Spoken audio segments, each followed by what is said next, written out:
Oi pessoal, tudo bem? Dando continuidade a essa série de videoaulas para vocês estudarem em casa, a gente vai resolver um problema aqui envolvendo torque. No caso, é um problema da Olimpíada Brasileira de Robótica de 2014. Vamos ao problema. O problema ele traz para a gente o seguinte, ó. Ele fala que deseja-se construir um robô capaz de subir uma rampa inclinada de 30 graus. Este robô é composto por dois motores com caixa de redução e em uma configuração de acionamento diferencial. Nesta configuração, cada motor aciona uma roda, tá? Então, cada motor vai ser responsável pelo movimento de uma das rodas de forma independente. E seus eixos estão alinhados. Pelas características físicas do robô e do ambiente, sabe-se que uma força mínima de 2 newtons será necessária para que ele suba a rampa.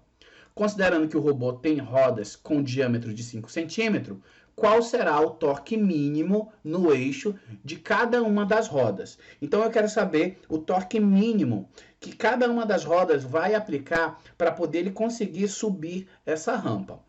Então, vamos imaginar aqui o robô, né? Então, eu tenho aqui um esquema aqui de um robô subir numa determinada rampa. Esse robô, eu coloquei ele aqui, ó, com duas rodinhas. Como ele está pedindo para calcular o torque mínimo, então a gente vai ter que usar aqui a fórmula do cálculo do torque. A fórmula é essa aqui, ó. Como vocês podem ver, ela depende de duas grandezas. E quem são essas grandezas?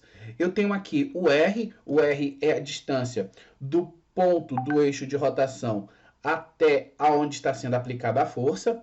E essa força aqui é a componente da força perpendicular a essa distância R. A gente vai mostrar aqui depois no esquema, vai ficar mais fácil de vocês entenderem isso. Não se preocupa não. Então, olha só. Vamos pensar o seguinte. Cada uma dessas rodas, ela é acionada por um motor e a sua respectiva caixa de redução.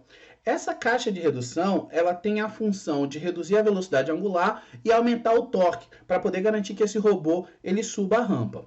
Então, como o interesse aqui é analisar o que acontece com cada uma das rodas, e eu sei que são duas rodas, e a força mínima para poder ele subir aqui tem que ser 2 newtons, então eu posso tratar esse problema analisando já diretamente o que acontece com uma roda, se essa minha roda, ela aplicar uma força de 1 newton. Então eu tenho aqui as caixas, e cada uma delas vai aplicar apenas 1 newton, vai ser com essa força que a gente vai trabalhar. Vamos analisar aqui melhor a situação? Então, eu tenho aqui ó, o meu robô subir nessa rampa de 30 graus e eu tenho também como analisar o que acontece aqui com a roda. Ó. Então, eu esquematizei aqui o que acontece com a roda. Como eu disse para vocês, esse motor com a caixa de redução, ele aplica uma força de 1 newton, capaz de fazer essa roda girar. Então, eu já tenho aqui essa força. Essa força ela é perpendicular ao R, então o eixo de rotação é bem aqui. E aqui é o meu R. Então, eu preciso saber quanto é que é esse R.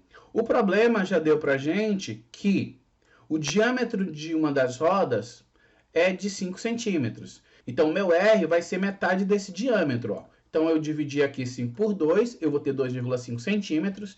Se eu dividir por 100, eu já tenho uma resposta em metro. Por que eu estou fazendo isso? Porque aquele que é o torque ó, em newton metro. Então, eu já vou transformar aqui em metro. Então, eu já sei esse R. Já tenho a minha força, né, que é de 1 newton, é a força perpendicular, ó, ela forma um ângulo de 90 graus aqui com o R, então está valendo. Eu posso já aplicar aqui diretamente na fórmula. Então, eu peguei aqui a minha força de 1 newton e estou multiplicando aqui pela minha distância até o ponto do eixo de rotação. Se eu multiplicar isso aí, eu tenho uma resposta de 0,025 newton metro. Resposta letra B. Notem, pessoal, que esse problema ele é um problema relativamente simples, mas além de aplicar a fórmula, a gente precisa visualizar o que é que está acontecendo. O fato dele dizer que são duas rodas e ele querer que eu analise o torque mínimo de cada uma das rodas, me permitiu pegar essa força de 2 newtons e considerar que cada roda está aplicando uma força de 1 newton, para no final eu ter esses 2 newtons capazes de subir essa rampa. Uma pergunta que pode surgir é o seguinte, professor, mas e esse ângulo de 30 graus? Por que o senhor não usou?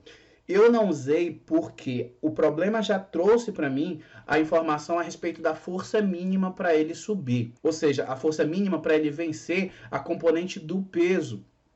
que atrapalha ele aqui durante a subida, ou até mesmo o atrito, se tivesse considerando um atrito. Então, como o problema já trouxe a informação a respeito da força mínima, eu posso já calcular e não preciso nem levar em consideração esse ângulo aqui. Bem, pessoal, espero que vocês tenham gostado. Se vocês gostaram, deem um joinha aí para incentivar o canal. Muito obrigado por ter assistido o vídeo até aqui e até a próxima.